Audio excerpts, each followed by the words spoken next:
Hey, it's Friday. At least that's when I'm recording this. Thanks to everybody who joined us at the Hangout. There's almost 70 people there. It was a lot of fun, and I hope that you'll join us in Las Vegas for PODJAM. Get your tickets now. I've got Barry Ritholtz joining me. He does not disappoint, and he calms me down a little bit about the future of our economy. All that, plus clips and headlines. Let's do it. Stand up. Yeah, we are off, and John Carroll has a new album out. I want you to go buy it. Please go buy it. Please support John. Every day he gets this song, we play this song, and we get to enjoy his work, and he is a great man and a great friend to me and many of you. We would really love to support him and his work. JohnCarroll.org. Grammy Award-winning musician, composer, arranger, singer, producer, and songwriter. He's got a new LP out. Can't afford not to. 14 new tracks. Go to JohnCarroll.org right now and get it. All right, let's get it on with your headlines right now. Sorry, I didn't really have a segue. Let's see. Let's get through it, shall we? Yesterday, the Prime Minister of the UK came to the White House and tried to figure out how to navigate and have a conversation with a madman. British Prime Minister Keir Starmer was there for diplomatic talks about Ukraine, trade, and more, and it was bizarre. You've probably seen the coverage of it. And Starmer's main goal was to try to persuade Trump not to abandon Ukraine. But I don't think he is moved because Trump doesn't care about anything. And I think that's an important starting point for everybody. He is just plain president now. He does not care what happens today. He does not care what happens tomorrow. He's got people that are doing all those things. He doesn't care about consequences or results. He is just thirsting for power and just exercising power. That's the way I see it. So yesterday when he was asked, does he still think Zelensky's a dictator? He was like, did I ever? I never said that. And they're like, yeah, you did. And he's like, oh, maybe I did. Doesn't matter. Nothing matters even more than ever before to him. So I just think that's important that people don't try to act like he is leading or he's making decisions or doing anything other than performing and playing the part of president. That's my opinion. If you disagree, I'd love to hear your take on it. But he is bringing tariffs back because that's one of his performance pieces. He said that 25% tariffs on goods from Canada and Mexico, an additional 10% tariff against China would take effect this coming Tuesday.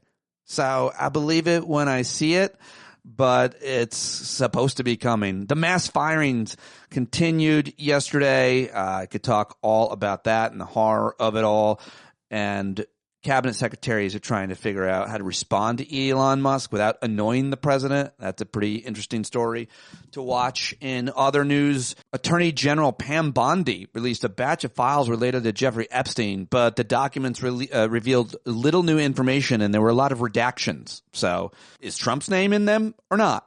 The Defense Department schools, which serve American children on military bases, have cut programs, including Pride and STEM clubs, to comply with Trump's anti-DEI rules. Why would they cut STEM clubs? Because they were targeting young girls, and they don't want anything that targets gender. And when you have technology and science, engineering and math, that's more a boy thing. So they target young girls to give them the opportunity to excel at something they'll probably be better at anyway, and they're cutting that. That's why, because it's empowering girls, I guess.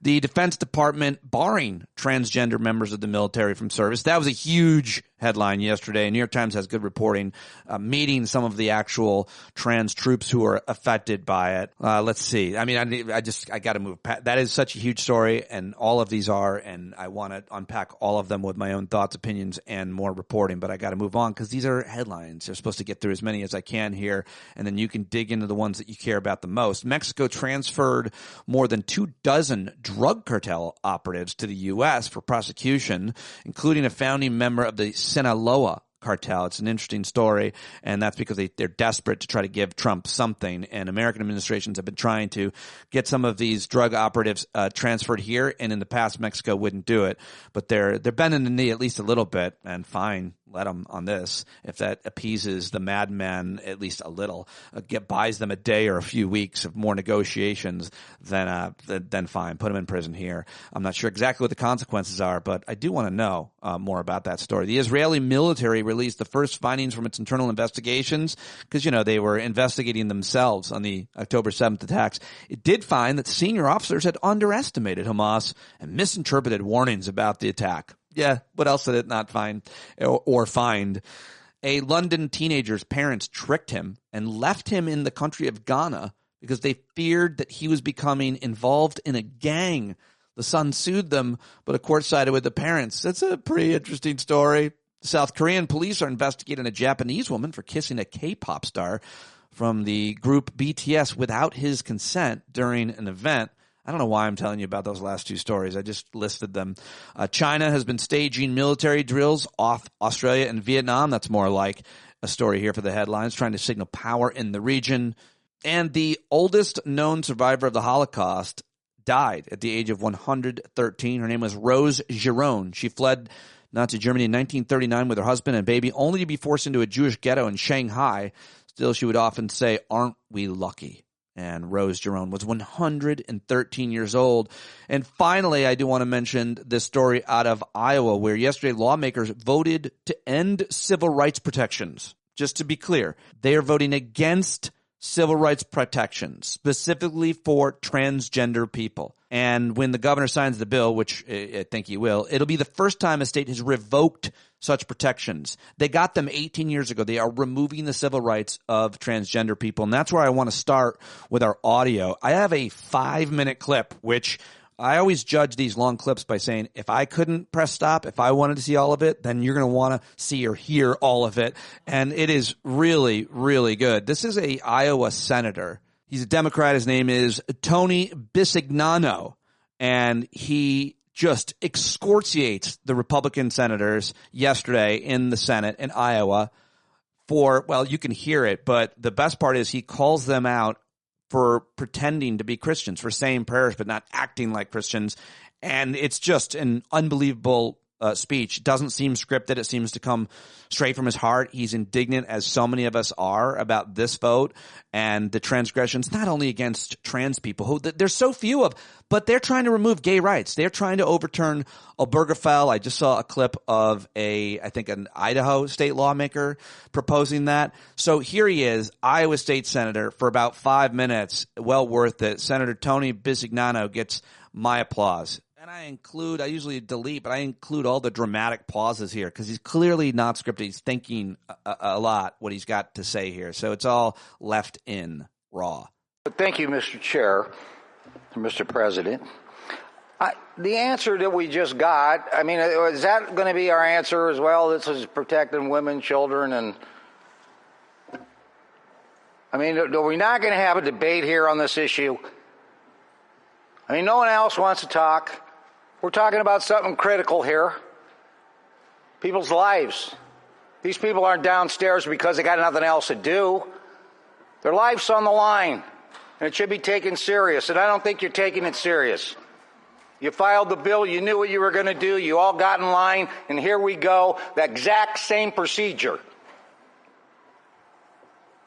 In a low voice that we could hardly hear, Senator Schultz gives us opening remarks.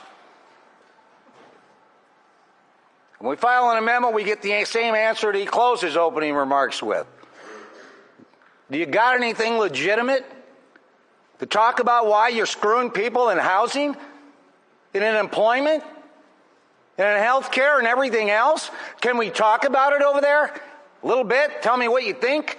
I think I raised this when I did a point. You hurt more people than I've ever seen in my political life, and you never speak about it. The only thing you can't wait to do is say the prayer in the morning. Follow what you say. We're talking about people in housing. Senator Blake's taking it serious, and you're not. Most of you aren't even paying attention.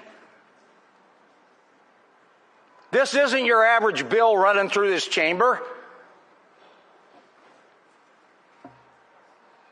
You're hurting people. And Senator Schultz takes pride in it, in the fact that no other state has it, we got it. Well, that's what we ought to be proud of, is that we're on the cutting edge of human rights. But if they don't fit your cookie cutter, we don't want them living next to us, right, Senator Blake? Or we don't want them working next to us. What have they ever done to you? Most of you don't even know somebody who's transgender. You don't even know them, but you hate them. You have to hate them because you cannot do what you're doing today if you didn't. But we'll say a nice prayer to start the day. We always do.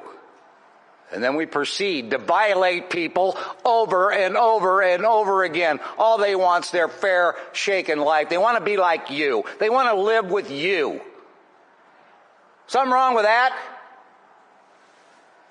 So I would hope you'd energize a little bit over there and defend what you're doing to human beings. Instead of just sitting there smugly looking over here, waiting for 3:30 so you can force us to vote. And then you can get out of here. They're still protesting. And you've all kind of made fun of that. You don't pay any attention to that. No. They're not there because they got nothing to do. Their life is at stake, and you're not even talking about it. I ask you to support this amendment. It's not much. Neither is the employment amendment. But you've already decided in that room of yours, you're not going to take an amendment. You're never going to take an amendment. Shame on you. Shame on all of you Christians who want to keep talking about your faith when this is what God talked about. I don't know where you go to church and I don't know what you read. But being a good Christian doesn't take much. Do unto others. Take care of your neighbor. Keep your hand out of other people's pockets. Not much, but you wouldn't know it in this chamber. You wouldn't know it. You'd think that this side of the chamber are the most raging Christians in the world. It never stops being disappointed in this room.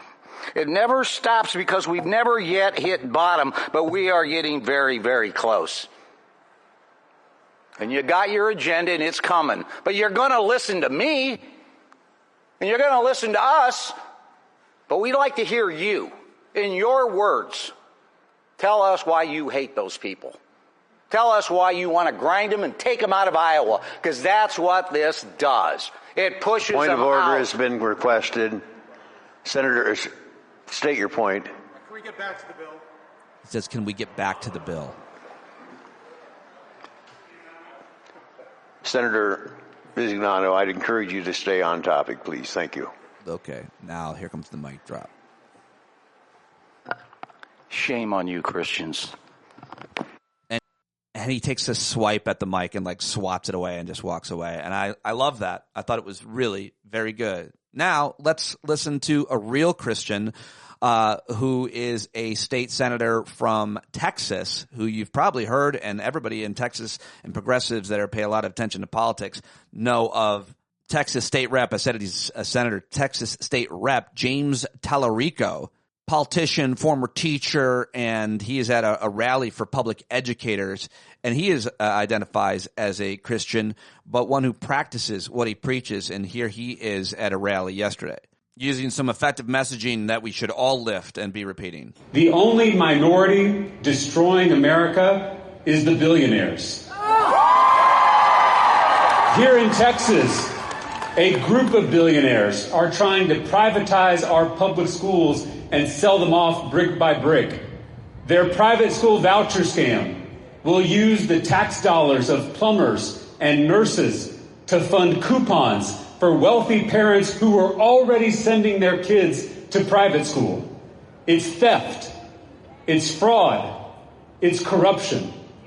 These billionaires may have bought our governor, but they don't own this state. Jeff Yass gave Greg Abbott $12 million to pass this voucher scam.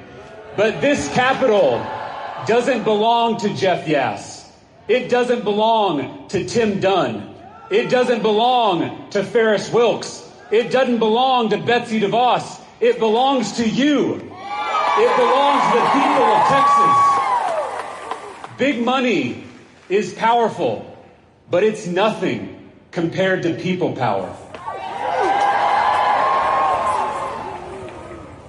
We won't hand over our state to these billionaires without a fight. Texans don't surrender easily.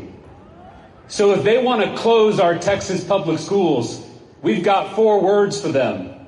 Come and take it. All right, those last couple clips are kind of inspiring and make you feel like somebody feels the way that you do. This next one does as well, but it's not as inspiring. It's terrifying. This is a European academic, Professor John O'Brien is his name. I think he's Irish or British. I don't know. Anyway, he's a professor there in Europe of political science, and here is what he has to say about the way that they're seeing Donald Trump and the current political alignment. Donald Trump is a narcissistic sociopath, and in the space of a month, he has sent the United States hurtling towards not just authoritarianism, but dictatorship. I do not use those words lightly. If you look at the array of things, Katie, that has happened in recent times, they were almost unthinkable. We always thought about the United States, whether it swung Republican or Democrat, as a place where pluralism would win out, where there were checks and balances. There are none left. The Republican Party has become a cult. It has mutated from a political party into a cult. And this is a moment of extreme danger for the United States, for Europe, needless to say, for Ukraine. In fact, I would say in European terms, it is the most perilous moment we have had since the 1930s. It's that serious. Yes, that's the way that so many academics and citizens of Europe are seeing what is happening here for sure. It's always important to get their perspective. And now I just have a couple jokes for you, a couple comedians that I saw just randomly on like TikTok or something. One of them you might know. His name is Zoltan Kazas. I don't know him, but this is real funny. He's just talking about his Tesla, and it's obviously a real recent and relevant clip. So I thought I'd toss this short one in. Tesla now. We drive a Tesla. We got it before the Hail Hitlers. We got it, and trust me, yeah, we got it before. And I called them up, and they're like, I don't want to do this lease anymore. And they just kept yelling 9. And I'm like, no, I just have one of them. But that's German for no. You have to keep the Nazi's car. And so we're riding around in this Nazi mobile, and. All right, then he just starts talking about the Tesla and other jokes that are less relevant to Elon Musk being a fascist Nazi. I thought this was a really funny joke for any time about our country and about our political conversation and those who engage, those who don't. This is a comedian named NATO Green, and I love this. Some people don't want to talk about politics. They're like, NATO, why do you got to talk about politics? What do politics have to do with me?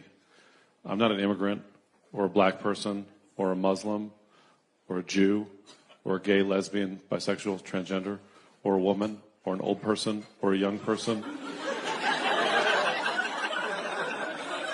or a student, or a union member, or artist, or journalist, or scientist, or public employee. I don't breathe the air or drink the water. I don't live in a coastal region that'll be affected by sea level rise or an arid region that'll be affected by drought or fire. I don't like chocolate, wine, or coffee or other commodities that will no longer be available due to climate change. I'm not mentally ill, pregnant, disabled, or currently being shot at, so...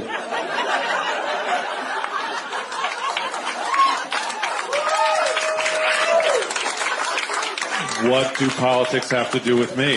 Yeah, good stuff indeed. And that is today's headlines and clips. Hope you liked them. Thanks very much for being here with me. Welcome to a bunch of new subscribers who've just joined up. I am so happy to have you here. And thank you so much to some of you long-timers who've been with me for a long time but just upgraded your subscription, which you can always do if you got more money, if you get more out of the show and you want to pay more than the $5. The benefits go to everybody. I don't love the tier system that Patreon offers and that a lot of content creators use. If it works for you, great. But I just put it out there every day. No ads. It's a lot of work to do all the extra things, and I don't believe in giving people more benefits because they pay more. it's just I'm not that capitalist. I have some capitalist tendencies, but the idea that somebody who has more money somehow should get more than somebody who has less money is something that's always somehow escaped me to a certain extent. And I work real hard. I have a strong work ethic, but I don't know. I'm me. You're you. I don't necessarily think it has to do with your hard work or your grit in terms of how much money you have. I mean, most people are born into it. Let's just be honest. All right. Enough of my rant about value or overvalue of someone's monetary worth. Let's, speaking of which, get to the great Barry Ritholtz, whose whole job is to talk about money, your investments. He, of course, is the founder and CEO of Ritholtz Wealth Management, which is an investment firm. He's also, though, a big media star, and that's how I found him, through his first book, Bailout Nation, which is so good, about the global financial crisis, what caused it, and how the bailouts it's so good. I mean, I still have it on my bookcase, prominently refer to it from time to time, but he's got a new book out, How Not to Invest, the ideas, numbers, and behaviors that destroy wealth and how to avoid them. This is not the book interview. We're going to do that in a couple weeks because it's not officially out, but it's coming out March 18th. You can pre-order it right now. Listen to his show, Masters in Business, very popular podcast on Bloomberg Radio. He's become a personal friend of mine. I love him. I appreciate him, and I'm very happy to have him joining us for today's conversation. Calm me down by sharing his thoughts and concerns on a wide range of monetary, investment, economic issues. Let's do it right now with Barry Ritholtz. A lot of people have been asking, so here he is. He's back. Big Barry Ritholtz. It's great to see you. Thank you very much for joining me. My pleasure. Thanks for having me on this. Are we now almost done with month one of the Trump 2.0?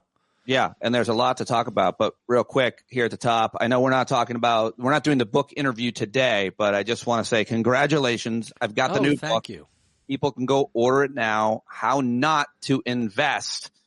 It's a real good book that you've come out with, the first books in 15 years since your first, which was great, Bailout Nation. It's going to be a bestseller, I'm sure, and we're not talking about it extensively today, but what do you want to say? One question. We'll sell it real quick. I'm like clockwork. I put a book out every 15 years. 2040 is the next one. Brace yourself. No, the difference between this book and Bailout Nation was like therapeutic. I had to get that out. And it was also very frustrating because every time I would finish a chapter, some company would blow up 3 months later. I'd have to go rewrite it. So I was constantly updating and rewriting, and it was just a pain in the butt. This book was an absolute joy to write. It was so much fun, and over the years, I've written so much and put out so much commentary and observations. It was fun to go back through it. Like when I wrote a piece on Cisco in 2000, nobody knew who the hell I was. Nobody cared. And so that kind of came out, and there was crickets. When I got to go back and revisit the Fortune magazine book cover, here's why you must own Cisco. It's the one stock to own. And that I expand on this and turn it into a full chapter. The stock proceeded to do nothing but go down for the next 10 years. It's still 25% below where the stock price was when that cover story came out 25 years ago. It subsequently fell like 93%. Now it's only down 25%. The market has doubled and doubled again, and it's just a cautionary tale. You must be aware of the media you're consuming and how detrimental it could be, not only to your wealth, but to your mental health also. That's for sure now more than ever. So let's get into it. Now more than ever. I love the Seinfeld promo for his movie Comedian, where they have the guy that does the voiceover. It's actually so funny. Anyway. You know we're live doing it. You know we're doing an interview right now. Oh, we're doing an interview. Okay. It's at the red recording thing in the corner.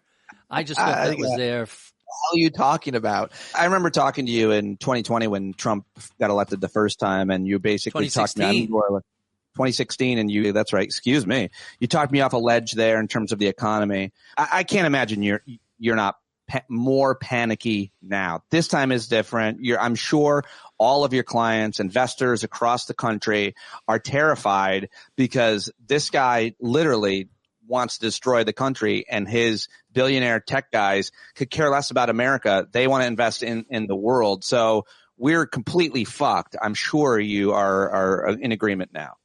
Not exactly. Okay, good. So first, presidents have to really go out of the way to screw things up. Don't give me any history lesson. Come on. All right. So look, George W. Bush arguably was one factor that led to the financial crisis, but Alan Greenspan, Bill Clinton before him, Robert Rubin, and Larry Summers, there were a lot of people who helped cause the financial crisis. It's rarely one person. I do think the better way to frame Trump is to say Trump raises the risk of a policy error that either brings about a recession or a financial crisis.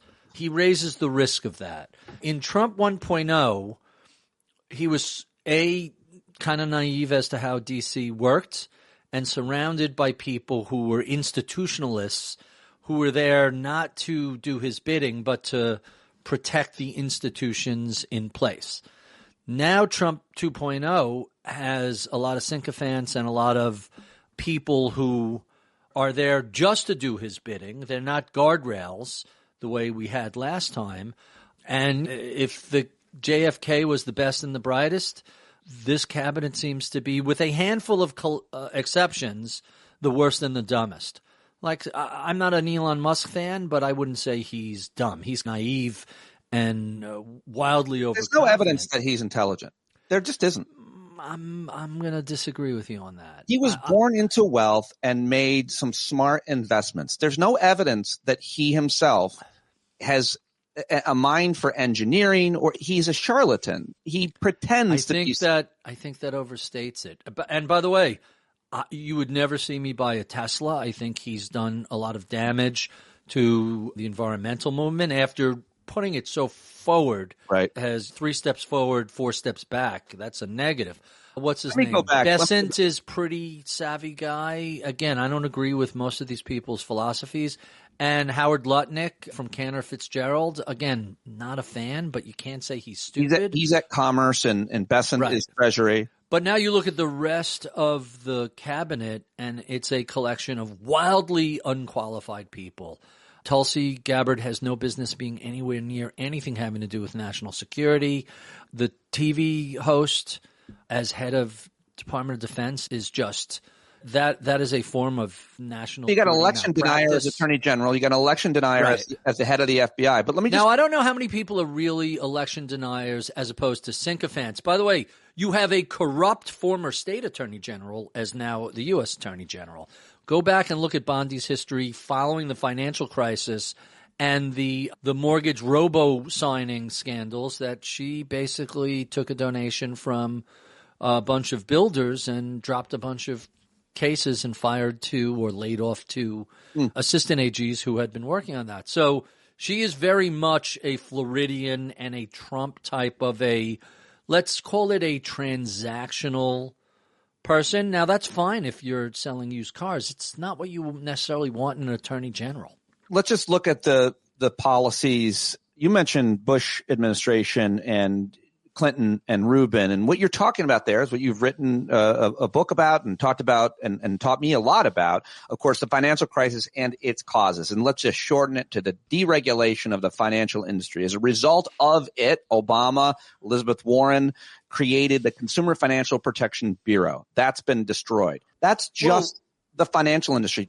Hold on. We haven't even talked about tariffs. We haven't talked about immigrants. We haven't talked about any number of other economic policies, including just getting rid of inspectors general. Aren't investors, aren't banks starting to worry about having loans guaranteed? Aren't people panicking about a really deep recession as a result of just some of the policies that I mentioned that are going to create great uncertainty with whether or not they can have their loans bad? They're talking about getting rid of FDIC insurance. So So let's unpack everything you've said because there's so much going on there. First, you really have to separate what is being done, and a lot of stuff is being done, from what is being said, which is a multiple of what's being done. So let's start out with tariffs, right? Hey, we're going to put tariffs on Canada and Mexico. Came right out of the gate with this. Here comes tariffs. What happened? Mexico and Canada both agreed to do something they had already been doing in order to stave off tariffs. So nothing done there. China tariffs are in effect. Not really. All right. Not really. And everything has a 30-day hold. It's being investigated. It's being negotiated. The China tariffs, nothing has really been put into effect. There's all this talk about he's going to stop the Ukraine-Russia war. Nothing's happened there. All these mass layoffs of federal people until a court says this is allowed. What I learned in law school is that the Congress allocates the money and the executive spends it. You can't. I don't believe at least my prior understanding hasn't been, and you can just not spend what Congress has allocated at your own discretion. Hasn't really happened. Hold on a second. It has happened. My understanding is they literally are clawing back money that was in accounts. So money that was already spent is being clawed back. Now, I'm not saying that's widespread, and I'm not sure how much of an impact that is, and maybe it's just one or a few instances.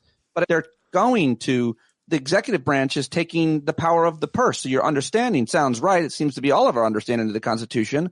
But Republicans are lying down while Trump and Elon Musk decide what happens with spending. It would seem. So let's look at Manhattan's congestion pricing. Sure. Trump came out and tweeted early this week, congestion pricing is dead. I'm killing it. Long live the king, which is really a bizarre thing for any president to say.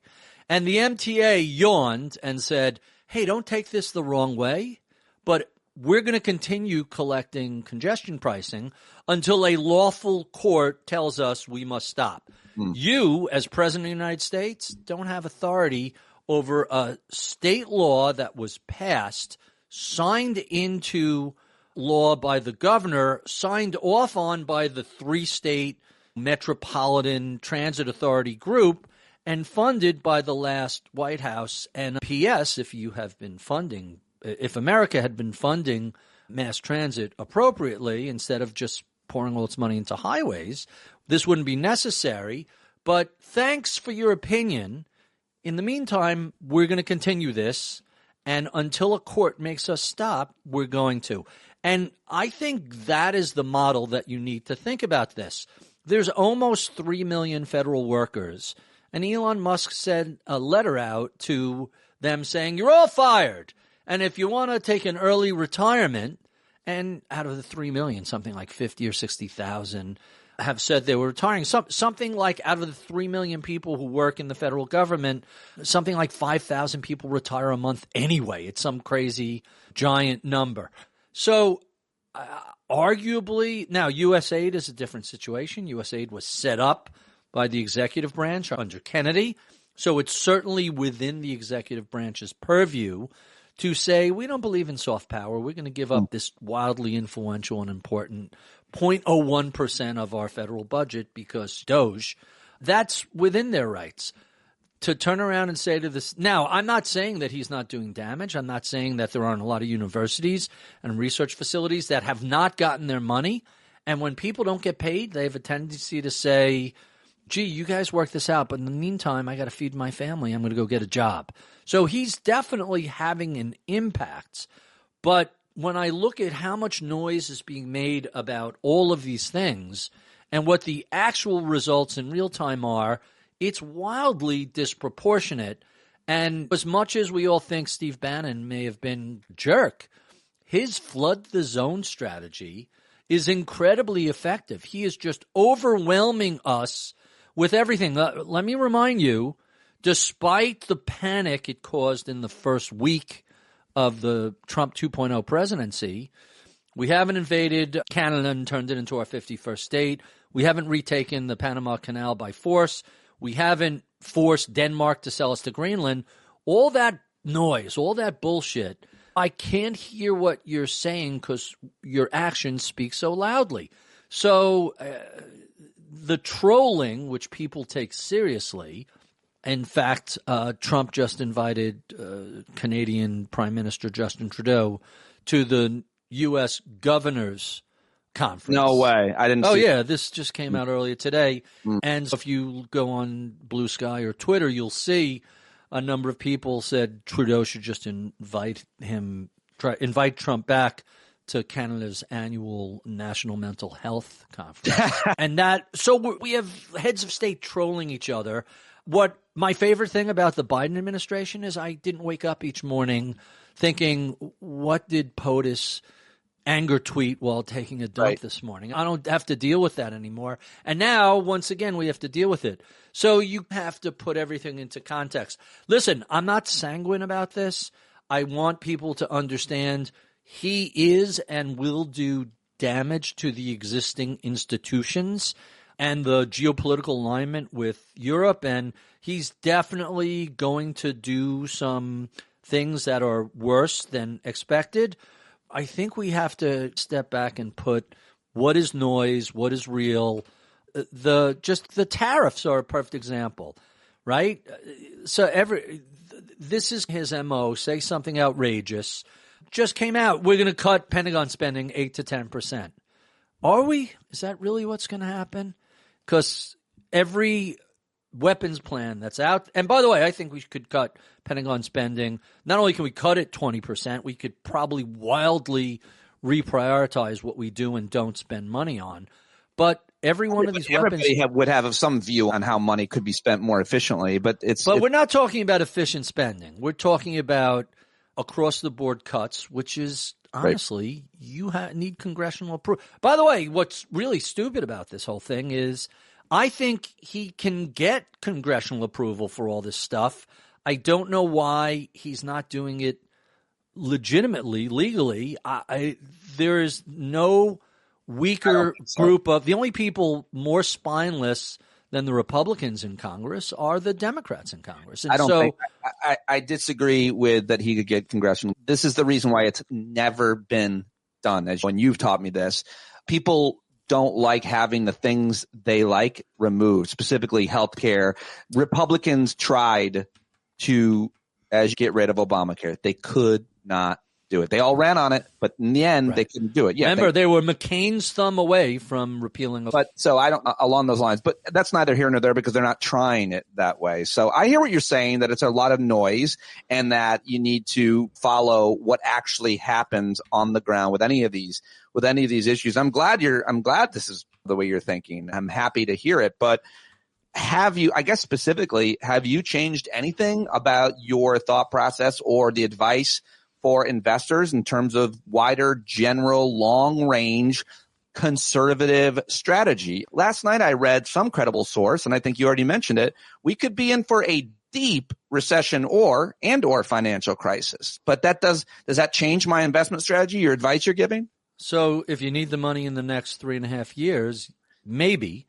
If you need the money beyond this presidency, 5, 10, 15 years out, probably not. Right. But I think you would be foolish to not – I would be foolish to say, oh, no, this will all blow over. It'll be a couple of years of annoying tweets and we'll move on. I'm not suggesting that. I'm suggesting two things. A, that the good news is we're hearing a lot more noise than we're actually seeing actions. And ultimately, the answer to the question, how much can he accomplish, is how corrupt are the U.S. courts. We know the Supreme Court has given up all credibility and legitimacy. It has always had a partisan leaning, but they're not even pretending anymore. Right. And I can't tell you how thrilled I am that I'm not a practicing attorney for 25 years, because that is just awful, number one. But secondly, and this is the more dangerous side, the behaviors we're seeing are raising increasing risks across a variety of areas that something bad can happen. So we know as just a mathematical fact, the more IRS agents we hire, the more money they collect. And you hire an IRS agent for $80,000 and they collect tens of millions of dollars. It's the best return on dollars invested. So laying off 5 or 10,000 people, which arguably is within certain controls. All these people come in on a temporary basis or contract hires. Like, I think most of what they did there was probably legal. Means that the deficit, and by the way, whenever anyone talks about the deficit, your working assumption should be this person is full of shit. But anybody who talks about the deficit and hasn't screamed about laying off IRS agents, they're just full of crap. So hold that aside. Second, everything that's being done at the CDC and the NIH is you are affecting cancer research. You are affecting diabetes research. You are affecting the promotion of safe, effective vaccines. People will die. I don't mean like 100 people in Texas with measles. We are going to set – I don't want anyone to think I am blasé about this. He is definitely having an effect and doing damage. It's hard to imagine. It's one thing to say the president of the United States is pro-Russia, but I never thought I would say he's pro-cancer. It's just the whole thing is just so bizarre to me. And so far it just gets, increasingly the possibility of first a mild recession, then a more significant recession, then some institutional problems, then some structural financial problems. The odds of something untoward happening here are rising slowly. Now, it's not at a boil. It's not a dangerous threat. The market, for the most part, has been shrugging this off. Although I'll tell you something interesting. I put a post up yesterday called Tune Out the Noise. Two things happened right after November 6th when the election was declared. First, the Russell Small Cap 2000, the thought was this is the part of the economy that's going to do really well. Small companies that would benefit from deregulation and lower rates. And the Russell 2000 popped. And then there's an ETF called the Point Bridge First ETF Total Return. The symbol is MAGA. These are all the best MAGA companies. Both of these popped and did better than the market briefly, and now they've since wildly come back down. The MAGA ETF is trailing the S&P 500 by, I want to say, 4 or 5%. And the Russell 2000, which after the election was called for Trump, popped way above everything, and now it's more or less back to where it was relative to everything else prior to the election. So it feels like the expectations for what Trump can and can't get accomplished are starting to fade, and perhaps that's why we see so much noise about all these other things. Let me remind everybody to go back to 2016. When Trump was first elected in November 2016, he began tweeting very aggressively at corporate CEOs and companies he didn't like. And in the beginning, it had a wild reaction. Every time he would tweet at somebody, like the stock price would get whacked 10, 15%. And that lasted for a few weeks as the market figured out, oh, he's a paper tiger. This is just noise. He's not going to do anything. Now, I do think Trump 2.0 has a different group of people around him, and they're more committed to putting his so-called vision or Project 2025's vision into effect. And this group is, albeit dumber, they're more dangerous than the previous group, and some of them are neither dumb nor incompetent, but savvy political operators. So there's a real chance that some of the stuff that they want to do could get done. But by the way, how many more people have been deported from the United States? Like 12 million? No. 3 million? No. It's 500,000? It's 100 to 200 more people a day. Yep. Now, and even that has faded. So I'm not saying that because they don't have the resources to do it. That's right. They're supposedly saving all this money on everything. But what's so amazing is how everybody is taking everything literally and what's being said literally and not saying, tell me what's actually happened. And that's partly because they put on a pretty good show when it comes to deportations. They just have these high profile ICE raids, and it makes people think that it's happening at higher rates. And that's true of probably a lot of other things. So the word you're looking for is performative. A lot of what's happening is performative, and that's a great pre-election shtick. But are you going to really do that over 4 years? You're just going to troll your geopolitical opponents and put on these performative acts? Then when you're gone, there's no real change, and whoever comes in next hopefully truly makes America great. I wonder if you are paying much attention to the potential pandemic we could have as a result of the bird flu, because the COVID pandemic, obviously we talked a lot during that time, and everybody was really terrified about what that was going to do and what it did to the economy in many different ways. Are you following the epidemiologists on this one? Are you concerned about this? Are investors, are experts, do they think differently now about the science or about epidemiology? Because obviously a pandemic is a pretty big deal. It's a worldwide global financial crisis. It'll be like the flu. It'll be gone in a week. Oh, wait, maybe not that. So I was told that the Gaza war will be resolved in a day and the Russian-Ukraine war will be settled. And the price of eggs is coming back down my first day in office.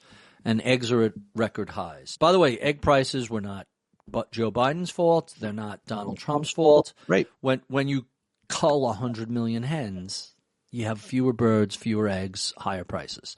Did you see Trump's guy, Kevin Hassett? I'd love to know what your opinion is. He's an economic advisor. No, he's not. He's the guy who wrote Dow 36,000 back in 1999, and that's all you ever need to know about this guy. Because he's that dumb. Apparently he's always wrong. I think he said something. I don't know if he's always wrong. I just assume anyone who writes a book whose headline was a laughingstock for 20 years, I don't really take very seriously. It's literally a whole chapter in the book. He weighed in on the Biden administration policy on why did they kill all those chickens. Okay, so he's much dumber than I thought. Yeah. It's the bigger question is why aren't we vaccinating these chickens against bird flu? I know some people don't want hormones or antibiotics or vaccines in their food, but your choice is either vaccinate these birds or get used to eggs costing $1 each. I'm sure there's a good answer as to why that's the case. No, there are a lot of farmers do vaccinate. A lot of farmers, hold on, let's take a quick look. Vaccinating against bird flu. And by the way, this assumes just last week, the U.S. Department of Agriculture conditionally approved a vaccine to protect poultry from avian influenza. But the U.S. has opted to control the spread via a surveillance approach. Gee, what a surprise. This group doesn't really arguably the greatest thing Trump did during 1.0, during the pandemic, was to create Operation Warp Speed, and get a vaccine out in record lengths. He gets no credit for a thing that every single president or me would have gotten done in the same. True, but no. So I think you have to give him credit for that, and B, at the same time, you have to say, but he failed. It was up to the Biden administration to implement that. They failed it because he was already thinking about appealing to his coalition of it's a whack pack of the anti-vaxxers. We didn't even mention RFK when you were going through. Talk about we're not just talking about someone who's poorly qualified or even unqualified. Right. He is the opposite of qualified for this role. Forget American Samoa, where he helped to kill people, and now here in Texas, where there are going to be children who die of measles. Yep. This is an absolutely – I told you I didn't want to talk about the book. The whole theme of the book is make fewer unforced errors, right? Don't make these mistakes. Don't worry about scoring. Worry about avoiding shooting yourself in the foot. And this is going to be, unfortunately, the unforced error administration. You see it teeing up already. Remember, the anti-vax movement began with a discredited paper by a doctor who was ultimately lost his license to practice because he fabricated data and lied about it. And despite that, it just goes to show you, despite this being so thoroughly debunked, people still believe bullshit. So you have a guy who is clearly wholly unqualified to be here. I had a family event not too long ago, and what was shocking to me was the conversation I had with a cousin who talked about, why did Biden pardon Fauci? And I said, because Trump threatened to prosecute him despite him being in the Trump administration and having served with distinguishment for the past 14 presidents. And she's like, he belongs in jail. And I said, listen, we can't have a conversation. I can't have a conversation about politics with you because you're a cult member. Don't practice information hygiene. And I said, tell me why you think he should be in jail. Right. He said that the vaccine would prevent us from getting COVID. And I said, did you wash your groceries in the early part of the 2020s? Yes. Did it do anything? No. Why did you? Because we thought that would keep us safe. Okay, so he was wrong. You can't look back with hindsight and say, now that we know what happens, he shouldn't have said that. By the way, didn't President Trump say it'll be like a flu, it'll be gone in a week? Does he belong in jail for that? You can't. It's not a crime. It's not a crime to make a good faith effort and be wrong. And by the way, he wasn't speculating. He wasn't saying we should drink bleach to kill this, like dangerous, reckless, stupid things. What was the horse tranquilizer? Ivermectin. There was none of that idiocy out of Fauci. He did the best he could, probably saved a lot of lives. Was he perfect? No.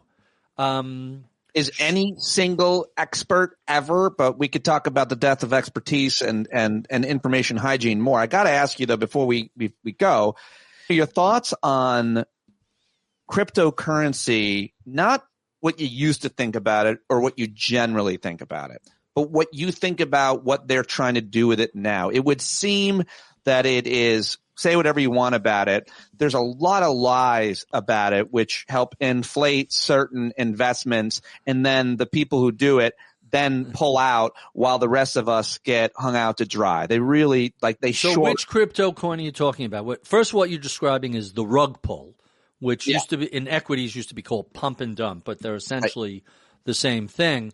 Look, the fascinating thing about millennial gold is what I like to call crypto, is how the narrative has changed every other year.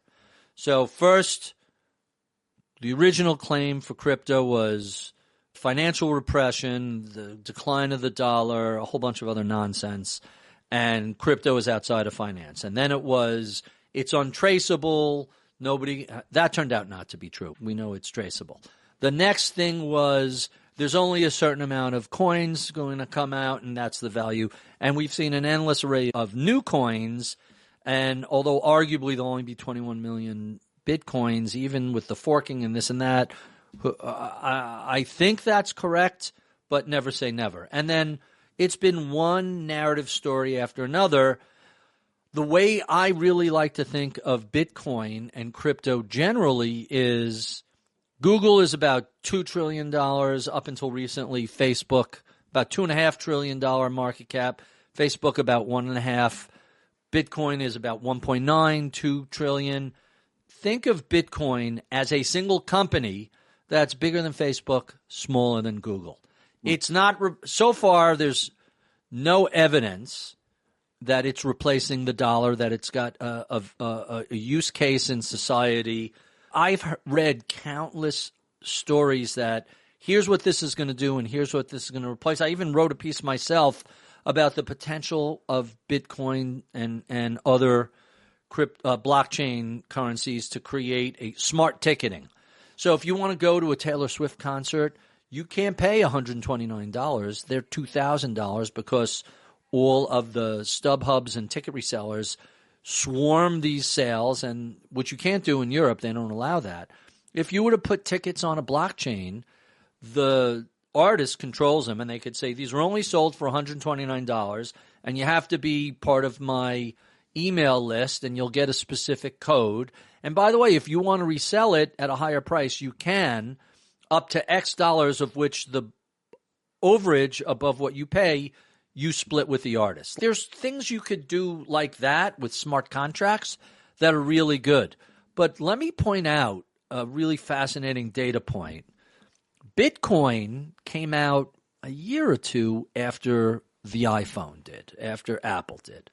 And when you think about how this phone has changed how you live, the apps on it, the way you can interact with people, your ability to, like, you order a car, you pay for my I don't want to just do transportation, but I'm just thinking about, I use this to swipe into the subway. I use this for a plane ticket, for an Uber.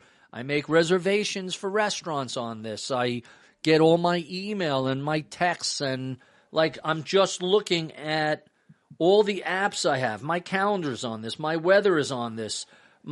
Just the ability to listen to any song and say, oh, that's who that artist is on with Shazam, or access incredible libraries of everything. Zillow is on this. All the podcasts are on this.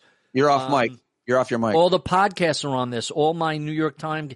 There's an app my wife uses called Yucca, Y-U-K-A. You could scan any barcode item in a supermarket, and it will tell you what very European-like, what the preservatives are, how it's rated, is it good or bad, does it have too much salt, does it have too much fat? Like, you would be shocked at what you pull up. And here's Gatorade Zero. Why is Gatorade Zero rated 39 out of 100? Poor, high risk, additives. Hold on, you're starting to lose the point. The threat is crypto. Yucca. So it's just amazing what your iPhone is so useful. And even though it's not perfect, and I have complaints about Siri and everything else, modern life is unthinkable without an iPhone. Could you imagine walking around without a smartphone in your pocket? If crypto disappeared tomorrow, it would affect your life absolutely zero. Got it. Crypto has zero impact on you. It doesn't affect how you behave, the information you consume, how you travel, how you spend your money, how you interact with friends. But all that's true about the iPhone. Why has this product become so wildly successful? And we're still waiting for a use case on crypto. It's fascinating that after, Jesus Christ, we're coming up on 20 years. When did Satoshi white paper come out? Was like 2008, and the first Bitcoin began trading in 2009. The first iPhone was 2007. So this has a 2-year head start, and it feels like it's 20 years ahead of that technology. So that's my take on crypto. Maybe one day it will have an important use as part of the financial firmament, but right now, it's an interesting you're not experiment. concerned about, I mean, I'm sure you're more familiar than I am with the tech billionaires' dreams to replace everything with crypto, right? That's their strategy. That's their idea. That you don't think that's, now that they have the power, possible? The U.S. dollar has been called America's exorbitant privilege because it gives us an advantage in trading, in culture, in geopolitics, and influence. I know that I said this is the worst and the dumbest. Even the worst and the dumbest have to recognize the value of the American dollar. Yeah, I know Elmo is not from the United States originally, and I know when I look at a Howard Lutnick or Scott Bessent, I can't imagine those guys would put that at risk. Now, let me also point out that about 6 months after the January 6th insurrection in 2021, I wrote a piece called What is the Value of the Rule of Law? And you can find that, How Much is the Rule of Law Worth to Markets? August 2nd, 2021. And talk about the United States believes in the sanctity of contracts, of private property, and a government of laws, not men. And that takeaway is the U.S. is 2% of the world's population, barely 20% of GDP, but we're over 50% of the world's market cap. And a lot of that has to do with the rule of law. There's a reason why the Chinese yuan and the Chinese stock market has never been competitive with the U.S. Just look what happened a couple of years ago when they decided to tell a bunch of tech CEOs, we're not happy with what you're saying and doing, and sorry. And for Jack Ma, then one of the wealthiest people in the world and the leader of some of China's most important companies, to go underground and disappear for 3 years, like, theoretically, that should never be able to happen here. Trump puts that. So the biggest concern is Trump puts that at risk. He wants everybody to kiss his ring, and the only way he gets the supplication from various people, and you've seen it from Zuckerberg at Facebook. If you ever needed a reason to quit Facebook, and I know most of the young kids, they don't care about Facebook. It's WhatsApp and Instagram and a non-Facebook holding TikTok. But for when you see how Jeff Bezos knuckled under and how Tim Apple knuckled under, it's like there's a little bit of a dance that's distasteful and offensive, but it's never risen to the level of you are putting half of a $40 trillion U.S.-dominated industry at risk. Are you really going to fuck this up to the tune of tens and trillions? Now, that remains a risk factor, right? I want to put that at the 2% risk factor today, which is way up from where it was even in Trump 1.0. It's a post-January 6th sort of thing, but it's there. And maybe someone needs to create a Trump risk dashboard that shows these are all the things he's doing that is potentially dangerous to the economy, dangerous to the market, dangerous to society. They're still all single-digit risks. Maybe the risk of a tariff/layoff-induced recession is now about 10%, but I'm just spitballing numbers that I'm making up. That's the concern to me, is that if he keeps – so far it's just been noise. Hey, if he really wants to build a wall along the Texas-Mexico border – not my politics. I'm not in favor of that. But if that's the worst thing he does, we'll all be fine. That is not the real risk. Deporting 100,000 people is not the risk. Yes, it's disruptive. Yes, he put children in cages. Yes, all that dumb stuff. Where things begin to put broad society at risk is when he threatens the structure of the country, the constitutional. Like the problem with MSNBC and the left and the Democrats is they've been screaming constitutional crisis so long that it almost feels like they're crying wolf. There isn't a constitutional crisis until the Supreme Court says, you can't do this, and he goes and does it anyway. That's when we have a real constitutional crisis.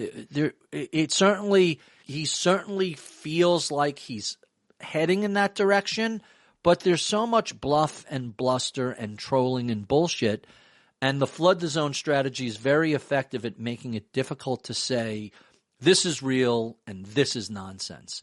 That is, the purpose of propaganda isn't to get you to believe something that's false. The purpose of propaganda, as classically defined, has been to make you uncertain of what is real and what is not. And Bannon's flood the zone strategy, as executed by somebody who likes to just say these insane things, creates that real thing. And to loop back to Bailout Nation, like you and I have had these conversations about after Bailout Nation came out, I was genuinely shocked when people came out and blamed the poors for the financial crisis. It was the poor black people buying houses with mortgages that caused the crisis. I've mentioned that so many times as I learned that from you years ago. And all you had to do is, forget my opinion. Hey, if that's the case, then Philly and D.C. and Harlem and the south side of Boston and the bad part of Chicago and Oakland, all the inner city, that's where this should have been really problematic. That's not where it was. It was Southern California. It was Arizona. It was Florida. It was Nevada. It was the white exurbs where we let people borrow money far in excess of their ability to service that debt and paying prices for houses that were ridiculous. And I was genuinely shocked that I could not get people to understand the truth. I wanted everybody to say, oh, Ritholtz explained this. Now I understand it. What makes this book interesting is 15 years later, I had to accept that there are people that are going to believe bullshit no matter what. Doesn't matter what you say. So you know what? I'm going to give up on trying to convince them. And what I'm going to say to readers who are thoughtful and intelligent and want to not believe in bullshit. And the thing I love about markets is, hey, if you believe something that is fundamentally false and you put your money at risk based on that belief, the markets bitch slap you really quickly. You find out in a long time, very rapidly, how wrong your fundamental underpinning and beliefs are, and the market penalizes you really quickly. If you vote for a congressman who is eventually going to cut your Medicaid, and 25 years from now, you don't get the assistance you need for the medical care you need, that's a pretty slow feedback loop. I'm always shocked at all these people who vote against their own interest, and I think the reason for that is it takes so long for those votes to come home to roost. But deploy capital in the stock market based on something that is not just a difference of opinion, but fundamentally false, you find out really quickly. The expression, fuck around and find out, well, if you find out 30 years later, it doesn't matter. Let me ask you this before you go. Here's a headline. Elon Musk claims Doge will trigger a fall in U.S. Treasury yields and says all Americans will gain from low interest on mortgages, credit cards, and other debt. That's an interesting opinion. Doge the coin or Doge the Department of Government Efficiency? The Department of Government Efficiency will trigger a fall in U.S. Treasury bonds. So here's why I'm doubtful that is true. When you look at the biggest expenditures in the U.S., it's four things. It's defense spending, it's Social Security spending, it's Medicare, Medicaid, and then it's servicing the debt, which is now bigger than defense. All these other things that they're focusing on, they're rounding errors. Government employees are a tiny percentage of what we spend money on each year. But just to be clear, what he's saying and what the economic rule would be is if we weren't servicing the debt and paying $1 trillion on the debt, that would bring down interest rates and everything else. But then that would mean that Doge is cutting so much that it somehow would affect the debt in such a significant way that that's the effect it would have. Am I understanding? Keep in mind the federal government is about 25% of the U.S. economy. So if you cut the federal government in half, you just whacked a giant percentage of GDP. You're causing a recession. So that's number one. But number two, and more importantly, I wrote a couple of columns for Bloomberg back in the 20-teens about, hey, rates are at historical lows. Now is the time for the federal government to refinance their debt. Look, households have refinanced their debt. They have the lowest average mortgage rates in history, and businesses have refinanced their debt, and never before have businesses had so little debt at such a cheap price. When this was proposed, a bunch of people on the right, and this was a great tell, said if we refinance our debt, all that'll do is create more money for government spending. And that's how you know they're full of shit. Anytime you hear someone talk about deficits, the first question is, why didn't we refinance our debt when households and businesses did? We were afraid it would lead to more spending. Oh, so you're full of shit. You allowed interest payments to go over defense payments. You don't give a fuck about the debt. It's always a political cudgel used by the party out of power. And again, another piece I wrote 10 years ago, time to stop believing the deficit bullshit. Look, since I was in college, here's what I have been told repeatedly by fiscal conservatives and people in government power.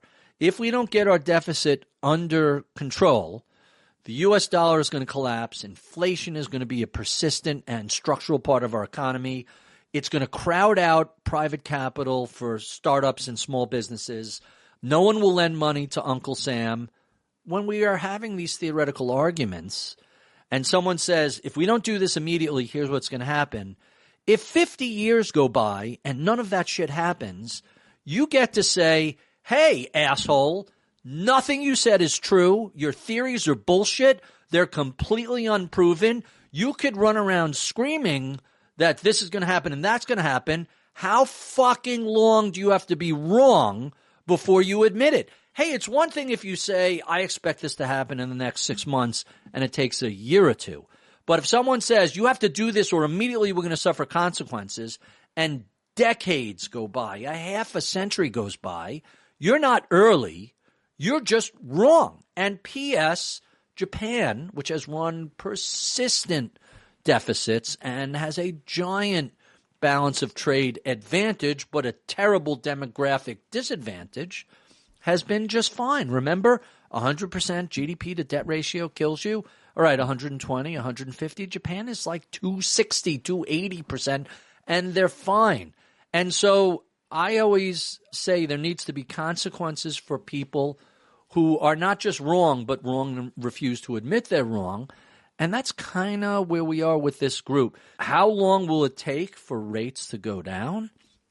I think as soon as he may be right. If they do manage to cut 500,000 jobs or 1 million jobs and cut the size of the federal government 10, 20, 30%, rates will come down because we'll have a recession and the Fed will start cutting. Not because of Doge, but because of the recession Doge induced. That, again, it comes back to what is the bigger risk. And to me, the biggest risk is that Doge could potentially – now, again, this comes back to lose the noise. So far, it's a lot of Sturm und Drang and not a lot of actual things being done. Will 75,000 people take the early payout? Maybe. I don't see the Congress having authorized that payout yet, so I don't know where the money for that is coming. And arguably, the FBI and some of the other people that had layoffs that have already sued, a local court, a federal court will resolve that, and then it will go up to the Court of Appeals, and then it'll go up to the Supreme Court. The Supreme Court, honestly, I don't think, again, back to our constitutional crisis, Marbury versus Madison 180 years ago was where the Supreme Court essentially appointed itself the ultimate reviewer of the legality and the constitutionality of what was being done. And on the one hand, it makes perfect sense. Why have a court to rule if they don't have the ability to rule, and we mean it, like with force and effectiveness? The partisanship has gone back and forth over the years, and it's always been a subtext. The criminality liability of the Trump ruling on the previous Supreme Court is a Dred Scott decision where every legal scholar says this is just made up bullshit. Right. And they've gotten away with it because it was a quirky case and it was just applied to one president. They do it again, and that's the end of the Supreme Court. They're done. No one's going to – the states will do what they want to do. That's how you get a constitutional crisis. Hey, you guys are no longer legitimate, and while it pains us to say we don't believe you, when you get California and New York and Massachusetts saying, hey, John Roberts, don't take this the wrong way, but go fuck yourself, are they going to send in the military, the National Guard? Are we going to go there? Like, it's going to get – and because there are going to be decisions that Trump is not going to want to follow, and there are going to be decisions that states are not going to want to follow. And whoever comes in after Trump, assuming we're still a federal democracy, it's really going to – that's the potential risk factor that's really significant. And that's what I'm most concerned about is somewhere down the road he creates a constitutional crisis that leads to the unraveling of the United States. There used to be some guide rails. There used to be people around him. I still think of this as an outlier possibility, not a high probability, but it's not a zero possibility. And that should give everybody pause. I know it makes me nervous.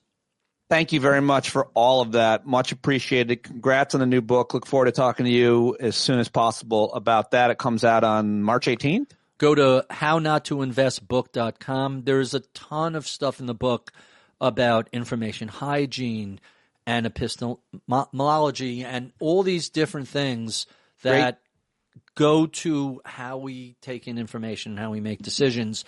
I wrote it ostensibly about money and investing, but really it applies to everything. I noticed there was no dedication or acknowledgement of my existence in this new book. Who else advocated for themselves the way I have? None. Nobody. You mentioned. Nobody. It was all done in a peyote fever dream, and so I blame the drugs if you were somehow omitted. Thanks, buddy. I appreciate you and love you, and I'll talk to you soon. My pleasure. Yeah, there he goes. Go get the book, How Not to Invest. Sorry he was off mic a little bit there when I posted that for Patreon users. I just shared the video the other day when I didn't have the show ready, and somebody was mentioning he was off mic a lot. I got to get on him for that. But hopefully you can hear him okay. Barry Ritholtz, go follow him, go support him, go listen to his podcast, go pre-order his new book, How Not to Invest, and let him know you heard him here. And that is all I've got for you today. I think I'm going to drop a Christian Finnegan conversation tomorrow. At least I'm going to. I've got Jeff Jarvis on tap. Who do you want to hear from this week? Let me know, as always. Who do you want to hear? What should I be playing? What should I be paying attention to? I depend on this community. We're all journalists now, so send me your stuff. standupwithpete@gmail.com. I hope you have a great weekend. I hope you find peace and joy. I hope that you listen to the right wolf, and I hope that you can be the change you want to see. Put in some work trying to make those changes this weekend.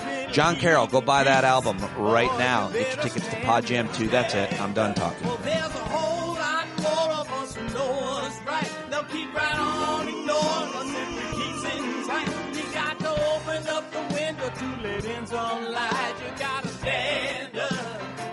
That's right. You got to rise up. You got to stand up. You got to stare the devil straight in the eye. Let him know it's his turn to go. See it clear and all you hear is a lie. Don't get up off of your butt, get down off of your fence. Even if it ain't a very friendly audience, well, they'll begin to listen when you start making sense. And